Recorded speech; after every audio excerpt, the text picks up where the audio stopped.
அன்பார்ந்த எனதருமை யூடியூப் நேயர்களுக்கு வணக்கம். இதுவும் ஒரு முக்கியமான பதிவு தான். அற்புதமான பதிவு. கொஞ்சம் கான்சன்ட்ரேஷன் பண்ணி பாருங்கள். கான்சன்ட்ரேஷன் பண்ணி பார்த்தா நமக்கு இதோடைய உண்மையான பலன் கிடைக்கும். அப்போ என்ன பலன் அப்படின்னா, நமக்கு எப்பயுமே ஒரு திசையில் பிறந்தோம். முதல் ஆரம்ப நட்சத்திரம் தான் நம்மளுடைய முதல் படி. அதில் எந்தவித மாற்று கருத்தும் கிடையாது. அதுக்கடுத்து ஒரு திசை, அதுக்கடுத்து அப்படியே வந்துகிட்டே இருக்கும். அப்போ வந்துக்கிட்டே இருக்கும் அப்படின்னு சொல்லி வரும்போது நீங்கள் எல்லோரும் என்ன சொன்னாங்க, உங்களுடைய 2வது நட்சத்திரம், 4வது நட்சத்திரம், 6வது நட்சத்திரம், 8, 9 நட்சத்திரங்களை நீங்கள் அடிப்படை பேசிக்கில் பயன்படுத்திட்டு வருவீங்க. இது எல்லாருக்கும் பொதுவான விஷயந்தான். ஆனால் கொஞ்சம் லேசாக நீங்கள் சிந்திச்சு பார்த்தீங்கன்னா, உங்களுடைய திசை அப்படின்னு சொல்லக்கூடியது ஒன்று இருக்கு இல்லையா, ஒரு திசை. அந்த திசையை லக்கணமாக வைங்க. திசை நாயகன் இப்போ என்ன சொன்னால், ஒருத்தருக்கு புதன் திசை ஓடிக்கொண்டிருக்கிறது. அந்த புதன் திசை ஸ்டார்டிங்னு அந்த புதன் எந்த இடத்துல நிற்கிறாரோ அந்த நிற்கிற இடத்த லக்கணமாக போடும். லக்கணமாக போட்டு என்ன சொன்னான்னா, அந்த புதன் நிற்கின்ற நட்சத்திரம் இருக்கு இல்லையா, அதுதான் அந்த திசை முடிகின்ற 17 வருஷ திசை முடிகின்ற வரைக்கும் உங்களுக்கு என்ன சொன்னால் ஆளுமை பவரில் இருக்கும். புதன் எந்த நட்சத்திரத்தில் நிற்கிறாரோ, எந்த நட்சத்திரத்தில் இப்போ ஒருத்தருக்கு புதன் திசை ஓடுது, நம்மளுடைய லக்கணத்துக்கு எத்தனாம் இடத்துல இருக்கிறார், அந்த லக்கணத்திலேருந்து எத்தனாம் இடத்துல இருக்கு, அந்த லக்கணமாக போட்டிருக்கும். அப்போ அந்த நட்சத்திரம் அந்த 17 வருஷத்திற்கு அவர் தான் பொறுப்புதாரி. அப்போ பொறுப்புதாரி அப்படிங்கும்போது என்ன சார், என் நட்சத்திரம் உத்திரட்டாதி, எனக்கு 2வது நட்சத்திரம், அதெல்லாம் உண்மைதான், இல்லைன்னுலாம் சொல்ல முடியாது. இப்போ என்ன பொசிஷன், இந்த பொசிஷனை தெரியாமல் நம்ம என்ன சொன்னால் காய நகரத்தை விட நீங்கள் என்ன சொன்னால் ஒரு திசை ஓடிட்டுருக்கோம். எல்லோரும் என்ன செய்யணுமே, 2வது நட்சத்திரத்திற்கு உண்டான உணவை சாப்பிட்லான்னு சொல்லியிருக்கோம். 6வது நட்சத்திரத்திற்கு உண்டான உணவை சாப்பிட்லான்னு சொல்லியிருக்கோம். 2வது நட்சத்திரத்திற்கு உண்டான என்ன சொல்லலான்னு 27வது நட்சத்திரத்திற்கு உண்டான உணவை தானம் பண்ண சொல்லியிருக்கோம். 22வது நட்சத்திரத்திற்கு உண்டான உணவை தானம் சொல்லியிருக்கோம். லக்கணத்திற்கு 10 குடையவர் என்று சொல்லக்கூடியவருடைய லக்கணத்துக்கு 10 குடையவர் யாரோ, அவர் எந்த நட்சத்திரத்தில் உட்கார்ந்துருக்காரோ அந்த உணவை தானம் பண்ணிச்சு. இதெல்லாம் உண்மைதான். இது பேசிக் ரைட். பேசிக் என்பது இது உங்களை உருவாக்கிய சொர்க்கம். உங்களுடைய இந்த பேசிக் நான் சொல்கிறேன் இல்லையா, உங்களுடைய லக்கணம், உங்களுடைய ராசி, உங்களுடைய நட்சத்திரம் அத்தனையுமே உங்களுடைய பேசிக். அது முடிஞ்சிருச்சு. அதுக்கு பிறகு அதே ஆதாரத்தை வைத்து இப்போ ஒருத்தர் செவ்வாய் தசையில் போய் பிறந்திருக்காரு. அதுக்கடுத்து ராகு தசை, செவ்வாயை வச்சு செவ்வாய்ங்கிறதுல பிறந்தவர், அதுக்கடுத்து செவ்வாய்க்கு அடுத்து ராகு வரணும்னா செவ்வாயை வச்சு தான் ராகு வர முடியும், தானாக குதிச்சு வர முடியாது. சரி, ராகுக்கு அடுத்து என்ன சொன்னால் குரு வரணும், குருவுக்கு அடுத்து என்ன சனி, இப்படித்தான் போகும். அப்போ அந்த அடிப்படை என்ன சொன்னால் பேசிக்கை மறக்கக்கூடாது. அதற்கு அடுத்து என்ன சொன்னா, இப்போ ஒரு திசை எந்த இடத்துல நிற்கிது அப்படின்னா, அந்த நட்சத்திரம் உங்களுக்கு அந்த திசை முடிகின்ற வரைக்கும் வேலை செய்யும். ஓகேவா? அதற்கு அடுத்து சந்திரன். இப்போ நீங்கள் ஒருத்தர் மேசராசி அசுவதி நட்சத்திரத்தில் பிறந்திருக்கீங்க. அந்த அசுவதி நட்சத்திரத்திற்கு உண்டான கேது திசை முடிகின்ற வரை சந்திரன் அசுவதியில் உட்காந்து. சரி, சுக்கிரதசை வரும்போது அவர் பரணி நட்சத்திரத்துக்கு வந்துடுவார். சூரிய தசை வரும்போது அவர் சந்திரன் கார்த்திகை நட்சத்திரத்துக்கு வந்துடுவார். சந்திரதசை ஓடும்போது அவர் ரோகிணி நட்சத்திரத்துக்கு வந்துடுவாருங்கிறத இது எல்லாரும் மறந்துட்டாங்க. எதுக்கு மறந்துட்டாங்கன்னா, நம்மளுடைய எய்ம் ஃபுல்லாக குறுக்கு வழியில் எப்படி சம்பாதிப்பது, எவ்வளோ சீக்கிரமாக ஹானஸ்ட்டாக வந்துடுது. ஒருத்தர் கேட்கார், இத்தனை நட்சத்திரத்துக்கு ஒரு நட்சத்திரம் மட்டும் சொல்லுங்கள் வச்சு நான் வாழ்க்கையில் முன்னேறணும் அப்படின்ட்டு. அது எப்படி முடியும்? அது நடக்குமா? அப்போ அந்த பேசிக் என்று சொல்லக்கூடியதில் தான் முதல் நம்மளுடைய கட்டடம். அந்த கட்டடத்துக்கு மேலே வந்து அடுத்த திசை முதல் மாடி, அதுக்கடுத்த திசை 2வது மாடி, அதுக்கடுத்த திசை 3வது மாடி, அதுக்கடுத்த திசை 4வது மாடி, 6 மாடி வரைக்கும் நீங்கள் ஸ்ட்ராங்காக இருந்துக்கலாம். 7வது மாடிக்கு உண்டான திசை வரும்போது நீங்கள் வந்து என்ன சொன்னோன்னா பொட்டணத்தை கட்டிடணும். ஒருத்தர் செவ்வாய் திசையில் போய் வந்தாங்க. செவ்வாய், ராகு, வியாழன், சனி, புதன், கேது, இது வரைக்கும் வந்து 6வது திசை வரைக்கும் அவருக்கு உத்தரவாதம் கண்டிப்பாக கூட. 6வது திசை முடிகிற வரைக்கும் இருந்துருவையா, கவலைப்படாத அப்படி. 7வது திசை வரும்போது அவர் வந்து ரெடியாக தான் இருக்கணும். அவர் எத்தனை வயசானாலும் அதை பற்றி நம்ம கவலையே கிடையாது. என்ன காரணம்னா மனிதனுடைய பிறப்பு 7 தான். சில ஜோதிட நூல்கள் என்ன சொல்கிறாங்கன்னா வந்து என்ன சொன்னால் 7வது திசைக்கு 8வது திசையில் தான் பிரச்சனை வரும், ஆயுள் பங்கம். அப்படியெல்லாம் கிடையாது. இதில் ஆயுள் பங்கத்துக்கு உண்டான கிரக நிலைகள் தன்மைகள்லாம் நம்ம யோசனை பண்ணணும். முடிஞ்ச வரைக்கும் எல்லோரும் 6 திசையை வந்து கண்டினியூ பண்ணிடலாம், முடிவரை கொண்டு வந்துடலாம். இப்போ நம்ம என்ன சொல்கிறோம்னா, எந்த திசை ஓடுகிறதோ அந்த திசைக்கும் சந்திரனுக்கும் என்ன கனெக்டிவிட்டிஸ்ன்னு பார்க்கணும். இப்போ வந்து ஒரு நல்ல உதாரணமாக சொல்கிறேன் வந்து சார், எடுத்துக்கிடுங்க. இது ஒரு நல்ல தெரிஞ்ச ஜாதகம். ஒருத்தருக்கு அனுச நட்சத்திரத்தில் புதன் திசை ஓடி, சரியா? அப்போ அனுச நட்சத்திரத்திலிருந்து புதன் திசை ஓடுகிறது. அப்போ செவ்வாய் திசையில் போய் பிறந்த ஒருத்தருக்கு வந்து என்ன சொன்னான்னா வந்து இந்த புதன் திசை எத்தனாவது திசையாக வரும்? செவ்வாய் திசையில் போய் பிறந்தது செவ்வாய், ராகு, வியாழன், சனி, புதன். அப்போ இந்த புதனுடைய நட்சத்திரமாகிய இப்போ அவிட்டம்னே வச்சுடுங்க. அவிட்டத்தில் வந்து ஒருத்தர் பிறந்திருக்கிறார். அவிட்டம் வந்து முதல்ல சந்திரன் வந்து செவ்வாயில் நிற்பான், அதுக்கடுத்து ராகுல நிற்பான், அதுக்கடுத்து என்ன சொல்ல குருவாகிய பூரட்டாதியில் நிற்பான், அதற்கடுத்து உதரட்டாதி என்று சொல்லக்கூடிய சனியோடைய நட்சத்திரத்தில், அதுக்கடுத்து புதன் என்று ரேவதி என்று சொல்லக்கூடிய புதனுடைய நட்சத்திரத்தில் போய் நிற்பான்.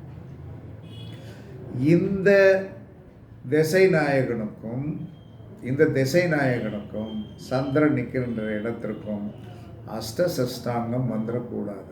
6, 8, 12 இல்லை, 6, 8, 12 வந்துடக்கூடாது. வந்தால் ஒரு பெரிய போராட்டம். அப்போ சந்திரன் வந்து நிற்கிற இடம், அதற்கடுத்து உங்களுடைய திசைநாயகன் என்று சொல்லக்கூடிய எந்த திசையோ அந்த திசைநாயகன் நிற்கிற இடம். இது வந்து 6, 8, 12 வந்தால் 2 பேருக்கும் கிளாரிஃபிகேஷன் வந்துடும், போராட்டம் வந்துடும். அப்போ நம்ம எப்பயுமே நம்மளுடைய திசை நாயகன் நின்ற நட்சத்திரம் அந்த திசை முடிகின்ற வரைக்கும் ஃபங்க்ஷன் ஆகும். அதற்குண்டான அதிதேவதை நம்ம வணங்கித்தான். அதற்குண்டான அதிதேவதை என்னவோ, இப்போ ஒரு அனுசனத்தில் உட்கார்ந்துருக்காருன்னா அனுச நட்சத்திரத்துக்கு உண்டான அதிதேவதை லட்சுமி நாராயணன், அதை வழிபாடு பண்ணணும். அந்த நட்சத்திரத்துக்கு உண்டான தோஷம் என்ன? சூரியனுடைய தோஷம். சிவனை வழிபாடு பண்ணித்தான், சூரிய நமஸ்காரம் பண்ணித்தான் ஆகணும். பண்ணும்போது அந்த திசை நாயகன் வந்து என்ன சொன்னா கொஞ்சம் சோப் போட்டு கழுவுன மாதிரி இருப்பான். ஏன்னா நம்ம எதையுமே கண்டுக்கிடலை. சனி தசை தானே ஓடிட்டு இருக்குது, புதன் தசை தானே ஓடிட்டுருக்கு, சனியோடைய நட்சத்திரத்தில் அப்படின்னா வந்து என்ன சொன்னான்னா எதையும் கண்டுக்கிடாமல் விடும்போது தான் நமக்கு வந்து பிரச்சனைகளில் நம்ம சிக்கிக்கணும். அதனால் நீங்கள் என்ன சொல்லணும், உங்களுடைய திசை நாயகன் நின்ற நட்சத்திரத்தை நன்றாக அழகாக பக்குவமாக வழிபாடு பண்ணுங்க. சரி, பொருளாதாரத்துக்கு கொஞ்சம் வந்து ஏதாவது வந்து வழி கொடுக்கணும் இல்லையா? அந்த திசைநாயகன் நின்ற நட்சத்திரத்துக்கு 2வது நட்சத்திரத்துக்கு உண்டான உணவை சாப்பிடுங்க. அட் ப்ரெசன்ட் ஸ்டேஜ் அந்த திசைநாயகன் நின்ற நட்சத்திரத்துக்கு 6வது நட்சத்திரத்துக்கு உண்டான உணவை சாப்பிடுங்க. திசைநாயகன் நின்ற நட்சத்திரத்திற்கு வந்து என்ன சொன்னான்னா வந்து 4வது நட்சத்திரத்திற்கு உண்டான சேமத்தாரை நட்சத்திரம், 6வது நட்சத்திரம் தான் தெய்வ பலத்தை கொடுக்கும். நல்லா குறித்து வச்சுக்கிடுங்க. உங்களுக்கு இப்போ எந்த திசை நாயகன் திசை ஓடுகிறதோ அந்த திசை நாயகன் நின்ற நட்சத்திரத்திற்கு 6வது நட்சத்திரம் தான் உங்களுக்கு இப்போதைக்கு தெய்வ பலம் கொடுக்கும். உங்களுடைய பேசிக் நட்சத்திரத்துக்கு 6வது நட்சத்திரம் வந்து என்ன சொன்னா கண்டிப்பாக தெய்வ பலத்தோடு இருக்கும். அது ஸ்டாண்டர்ட். இப்போதைக்கு உங்களுக்கு தெய்வ பலத்தை வந்து கொடுக்கறது யாரு? உங்களுக்கு தனத்தை வந்து என்ன சொன்னால் உங்களுடைய ஏற்கனவே இருக்கிற தனஸ்தானாதிபதியோடு இந்த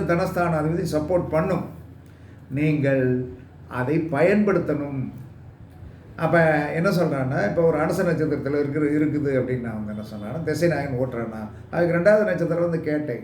அந்த நட்சத்திரம் தான் வந்து என்ன சொல்கிறோம், உங்களுடைய இயற்கையான தனஸ்தானத்திற்கு இது வந்து கூட சப்போர்ட் பண்ணும். அப்போ இந்த நட்சத்திரத்திற்கு உண்டான செர்ரி பழங்களையோ அல்லது வல்லாரை மிட்டாயவோ நம்ம சாப்பிடணும். இது ஒவ்வொருத்தருடைய திசை நாயகனுக்கு நின்ற நட்சத்திரத்திற்கு அடுத்த நட்சத்திரத்திற்கு உண்டானது பணப்பயனை தரும். 4வது நட்சத்திரம் சேமத்தை தரும். 6வது நட்சத்திரம் தெய்வ பலத்தை தரும். எது வரைக்கும்? இந்த திசை முடிகின்ற வரை. இந்த திசை முடிகின்ற வரைக்கும் வந்து என்ன சொன்னால் தெய்வ பலம் யாருன்னா அந்த நட்சத்திரத்தை பிடிச்சிங்கன்னா என்ன சொன்னால் இந்த திசைக்கு வந்து இந்த திசை நாயகனே வந்து என்ன செய்வார்னா ஒரு நட்சத்திரத்திற்கு 6வது நட்சத்திரம் வந்து தெய்வ பலம் அப்படின்னா அந்த திசை நாயகனே போய் என்ன செய்வார்? அதைத்தான் போய் வந்து கும்பிடக்கூடிய மனநிலையில் இருப்பார். அப்போ ஒரு அனுசத்தில் போய் இருந்தாச்சுன்னா 6வது நட்சத்திரம் என்னது? சந்திரனுடைய நட்சத்திரம் திருவோணம். அனுசம் கேட்டை மூலம் போராடம் உத்திராடம் திருவோணம். திருவோண நட்சத்திரத்திற்கு உண்டான அந்த விஷ்ணு பகவானை வழிபாடு பண்ணுவது உங்களுக்கு மிக மிக நன்மையான சேமத்தை தரும், நல்லதை தரும். 8வது நட்சத்திரம் இந்த திசை நாயகன் நின்ற நட்சத்திரத்திற்கு 8வது நட்சத்திரம் என்ன நட்சத்திரம்? அழுக்கெடுக்கக்கூடிய நட்சத்திரம்.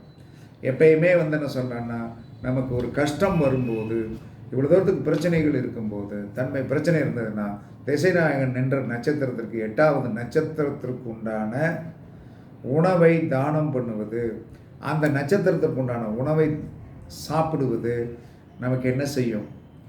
உடலில் இருக்கின்ற பிணிபீடைகள், அதாவது நட்சத்திர தோஷம் என்பது மனிதனுக்கு ஏதோ ஒரு பிணி வந்துருச்சு, கஷ்டம் வந்துருச்சு, சங்கடங்கள் இருக்குன்னா இந்த நட்சத்திர நாயகன் இந்த திசை நாயகன் நின்ற நட்சத்திரத்துக்கு 4ஆம் இடத்துல இருக்கிற அந்த 8வது நட்சத்திரத்துக்கு உண்டான உணவை சாப்பிட்டால் 100% என்ன செய்வீங்க? உங்களுடைய நோய் குணமாயிரும். உங்களுக்கு என்ன பிரச்சனை இருக்கோ சரியாக போயிடும்.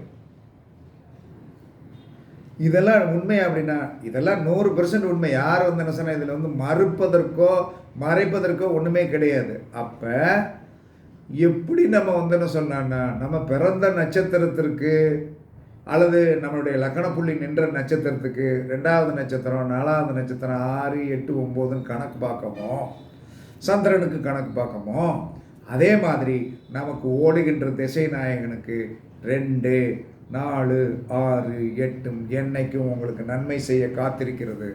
அந்த கிரகங்கள் எங்கே இருக்குதுன்னு பாரு, கண்டிப்பாக நன்மை செய்யும். கண்டிப்பாக நான் ஏன்னா இதை நான் பரீட்சித்து பார்ப்பேன். என்ன சொன்னேன்னா ஜோதிடம் என்பது ஒரு வழி பாதை அல்ல. அது வந்து என்ன சொன்னா பல 12 வழி பாதை இருக்குது. 12 வழி பாதை இருக்குது. இந்த 12 வழியில் எந்த வழியிலையாவது நமக்கு வந்து ஒரு நன்மை கிடைக்க வேண்டும் என்று சொன்னால் ஜோதிடத்தில் வந்து உண்மையாகவே நன்மை இருக்கிறது. தீமையை வந்து நம்ம வந்து என்ன சொன்னோன்னா சில நேரங்களில் வந்து சில கஷ்டங்கள் வரத்தான் செய்யும். அதை யாரும் வந்து என்ன சொன்னால் நீங்கள் வந்து என்ன சொன்னா ஏற்றுத்தான் ஆகணும் அப்படிங்கிறது என்ன சார் விதி. அதை நீங்கள் மாற்றிக்கிடலாம் முடியாது. அப்போ எல்லா மனிதனும் ஒரு கஷ்டம் வருகிறது என்று சொன்னால் ரசியுங்கள், கண்டிப்பாக ரசிக்கணும். அதை ரசிக்காமல் இருந்தீங்கன்னா அந்த கிரகம் என்ன செய்யும்னா வந்து என்ன சொன்னோன்னா வெறுப்பீங்க. இந்த திசையில் இந்த புத்தியில் இந்த மாதிரி பாடுபடுத்துதே அப்படின்னு இல்லை, நல்லா படுத்திக்கிடுங்க, நல்லா படுத்துங்க. படுத்துவதற்காகத்தானே அத்தனை நவகிரகங்களையும் படைத்தான். படுத்துங்க அப்படின்னு சொல்லி தலை கவர்ந்து வந்து உங்களுடைய காலத்தில் நீங்கள் எனக்கு இவ்வளவு தூரத்துக்கு சங்கடத்தை கொடுக்கிறீர்கள், மகிழ்ச்சி அப்படின்னு கண்டிப்பாக அதற்கு ஒரு நல்ல பலன் வந்து கண்டிப்பாக கிடைக்கும். ஏன்னா இது வந்து எதுக்காக சொல்கிறேன்னா இவ்வளவு தூரம் வந்து என்ன சொன்னான்னா இதை வந்து என்ன சொன்னான்னா வந்து எப்பயுமே வந்து என்ன சொன்னால் ஜோதிடம் வந்து நிறையா பேர் நிறையா கருத்துக்களை சொல்லுவாங்க. அதெல்லாம் ஓகே தான். நான் சொல்கிற கருத்துக்கள்லாம் ரொம்ப சிம்பிளாக தான் இருக்கும், பிரச்சனைக்குரிய. நேற்று ஒருத்தர் சுக்கிரனை பற்றி போட்டிருக்கு. அதாவது எல்லா பொம்பளைகளும் வந்து என்ன சொல்லலான்னா வந்து புருஷனை சந்தேகப்படத்தான் செய்கிறா அப்படின்னு சொல்கிறாங்க. எல்லா பொம்பளைகளும் புருஷனை சந்தேகப்படவில்ல மாட்டேன். இதை வந்து அந்த நபர்லாம் புரிஞ்சுக்கிடணும். அதுக்கெல்லாம் அவருக்கெல்லாம் விளக்கம் கொடுக்க வேண்டிய அவசியம்லாம் நமக்கெல்லாம் கிடையாது. உனக்கு இந்த இடத்துல சுக்கிரன் இருக்கா, நீ வந்து என்ன சொன்னா உங்களுடைய வாழ்க்கை இப்படி தான் இருக்குன்னு சொல்லியாச்சு. அதில் மாற்றலாம் முடியல, யாராலையும் மாற்ற முடியல. பாருங்கள், சுக்கிரன் மிதனத்துலேயும் கடகத்துலேயும் சிம்மத்தில் இருக்கிறவர்களுடைய லைஃப் எடுத்து பாருங்கள். இந்த பக்கத்தில் தனுசு மகரம் கும்பத்தில் இருக்கிறவங்களுடைய லைஃப் எடுத்து பாருங்கள். எல்லா மனிதனுமே அந்த ஒரு விஷயத்தில் வந்து அவன் போராட்டத்தில் கண்டிப்பாக இருப்பான். போராட்டத்தில் இருப்பான். ஒரு நபர் வர்றாரு, அவர் கும்பத்தில் சொல்கிறார், 12 ஆண்டுகளாக வந்து என்ன சொல்கிறான்னா, எங்கே கொண்டாடி விட்டு விளையாட போயிட்டார். எத்தனை வருஷம்? 12 ஆண்டுகள். அவர் என்னத்தை வச்சு சுக்கிரனை வச்சு கொண்டாடி இருப்பார்? அதற்கடுத்து ஒரு கேள்வி கேட்குறான், ஏதாவது பிரச்சனை வந்துச்சு அப்படிங்கிற அப்போ இது புரிஞ்சுக்கலாம். அதுக்கு மேலே நம்ம கேட்கக்கூடாது. வந்துச்சுன்னா வந்து என்ன சொன்னான்னா இல்லாமல் இருக்காது. ஆணுக்கு வந்து சுக்கிரன் இந்த நான் சொன்ன 6 கட்டத்தில் இருந்ததுன்னா அவர் ஏகபத்தினி விரதம் கிடையாது. பெண்ணுக்கு இந்த 6 கட்டத்தில் வந்து என்ன சொன்ன இப்போ சுக்கிரன் இருந்துச்சுன்னா அவளால் எங்கே கட்டி கொடுத்தாலும் என்ன சொல்கிறான்னா அவளால் செக்ஸுவல் லைஃபை வந்து என்ன சொல்கிறான்னா நல்லபடியாக தன்னுடைய கணவனுக்கு பகிர்ந்தளித்து வாழ்க்கையில் வந்து என்ன சொன்ன நிம்மதியை சம்பாதிக்க முடியாது. இதை ஏன் சொல்கிறேன்னா, இந்த மாதிரி இருக்கிற ஒரு விஷயத்தை பெண்கள் வந்து வரும்போது நான் அழகாக எப்பயுமே கூலாக கேட்பேன், ஏம்மா இப்படி இருக்குதே என்ன? ஆமாங்க சார் அப்படி தான். ஏம்மா அப்படின்னா இன்ட்ரெஸ்ட் இல்லை சார். அப்போ அங்கே பிரச்சனை வருமா இல்லையா? பிரச்சனை வரும். அதனால் எல்லாரும் இப்போ நம்ம விழித்தெழுந்து கூட கடவுள் நமக்கு இன்னொரு அடுத்த ஒரு ஸ்டெப்பை கொடுக்காரு. அடுத்த ஒரு ஸ்டெப்பு நம்ம ஜாதகத்துக்குள்ளே இருக்கிறது தானே. 27 நட்சத்திரத்தில் வந்து என்ன சொன்னான்னா வந்து நம்மளுடைய பேசிக்கு நம்மளுடைய லக்கண புள்ளிக்கு அல்லது ராசி புள்ளிக்கு எதில் நீங்கள் ஆக்டிவேஷன் பண்ணுறீங்களோ அதையும் நீங்கள் ஆக்டிவேஷன் பண்ணிக்கிடுங்க. அது ஒரு நம்மளுடைய என்ன சொல்லுவோம், இது எங்கள் பூர்வீக வீடு, எங்கள் தாத்தா பாட்டி வாழ்ந்த வீடு அப்படிங்கிற மாதிரி உள்ள ஒரு அமைப்பு. இப்போ புதுசாக நான் சொல்கிறேன் இல்லையா, உங்களுடைய திசைநாயகன் நின்ற நட்சத்திரம், தற்போதைய உங்களுடைய நட்சத்திரம், உங்களுடைய சந்திரன் நின்ற நட்சத்திரம். சந்திரன் நின்ற நட்சத்திரத்தை எப்படி கண்டுபிடிக்கிறது அப்படின்னு கேட்காதீங்க. அசுபதியில் நின்று கேது திசை ஓடுனா, முதல் திசை கேது திசை ஓடுனா அது எந்த நட்சத்திரத்தில் அசுபதியில் உட்காந்துச்சுன்னா முதல்ல சந்திரன் வந்து கேதுல உட்காந்துருப்பார். சுக்கர தசை ஓடும்போது பரணிக்கு வந்துடுவார். சூரிய தசை ஓடும்போது என்ன சொன்னான்னா வந்து கார்த்திகை நட்சத்திரத்துக்கு வந்துடுவார்.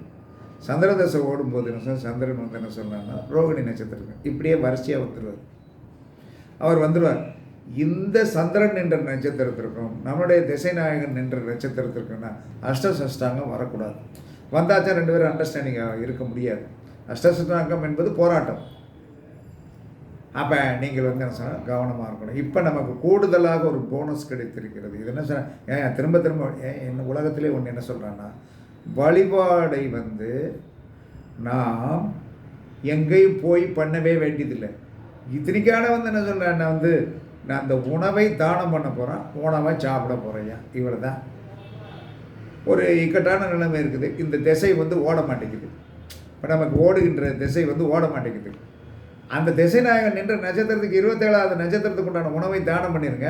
அந்த திசைநாயகன் நின்ற நட்சத்திரத்துக்கு 22வது நட்சத்திரத்துக்கு உண்டான உணவை தானம் பண்ணுங்க.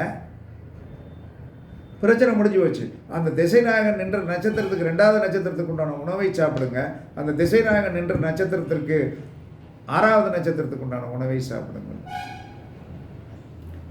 இதுதான் ஜோதிடத்தில் வந்து நமக்கு கிடைத்த ஒரு அற்புதமான பொக்கிஷம். அவன் என்ன சொல்கிறான்னா, ஒரே ஆயுதத்தை பயன்படுத்திக்கிட்டே இருக்கோம், தோத்துக்கிட்டே இருக்கோம். அப்போ நம்ம ஜாதகத்துக்குள்ளே அடுத்த ஒரு பரிமாணம் வந்து விட்டுகிறது. அந்த பரிமாணத்தை அப்படி லேசாக தொட்டு பார்க்குறோம். வேலை செய்யுமா? 100% வேலை செய்யும். சரி, இப்போ ஓடிக்கிட்டு இருக்கிறது இது வந்து எவ்வளோ நாளைக்கு ஒரு இந்த திசை முடிகிற வரைக்கும் வேலை செய்யும். அதுக்கடுத்து அது வந்து என்ன சொன்னோன்னா ரிலீஸ் ஆகிடும்.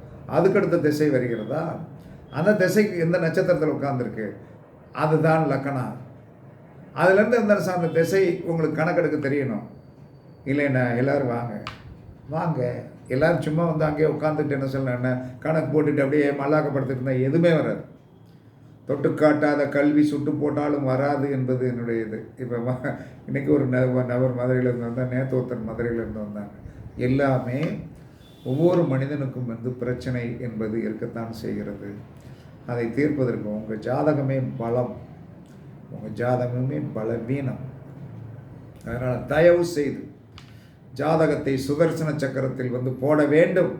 ஒரு மனிதன் வாழ்க்கையில் வெற்றி பெற வேண்டும் என்று சொன்னால் சுதர்சன சக்கரத்தில் போட வேண்டும்.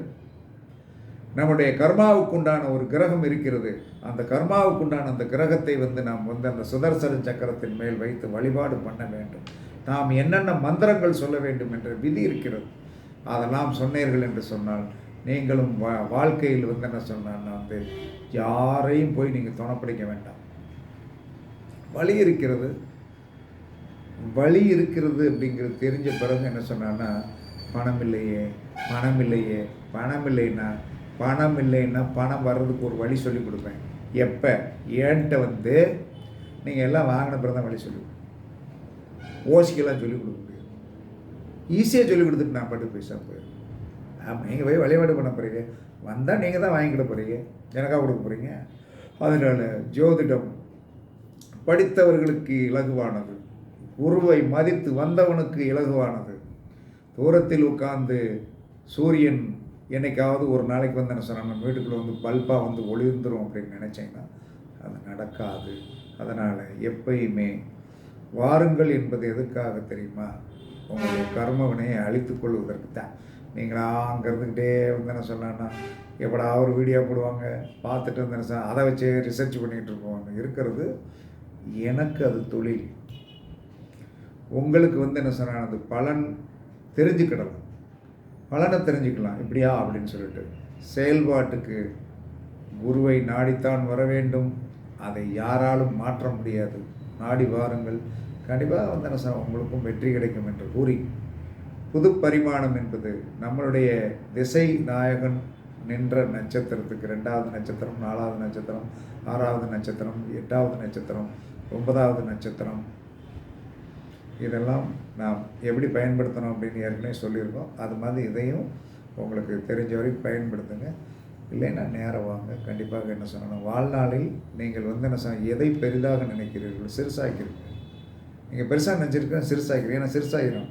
அதை சிறுசாக்கிட்டு என்ன சொன்னாங்க, எல்லாம் வாங்கிட்டு போங்க, வழிபாடு பண்ணிங்கன்னா சூப்பராக இருப்பீங்க என்று கூறி உங்களிடமிருந்து விடைபெறுவது சிப்பிப்பாறை ஜோதிடர் சாதி ராகவன் ஜெய பாலாஜி. சுகமே சொல்க, சுகமே சொல்க. வாழ்க வளமுடன், வாழ்க வளமுடன். வணக்கம், வணக்கம்.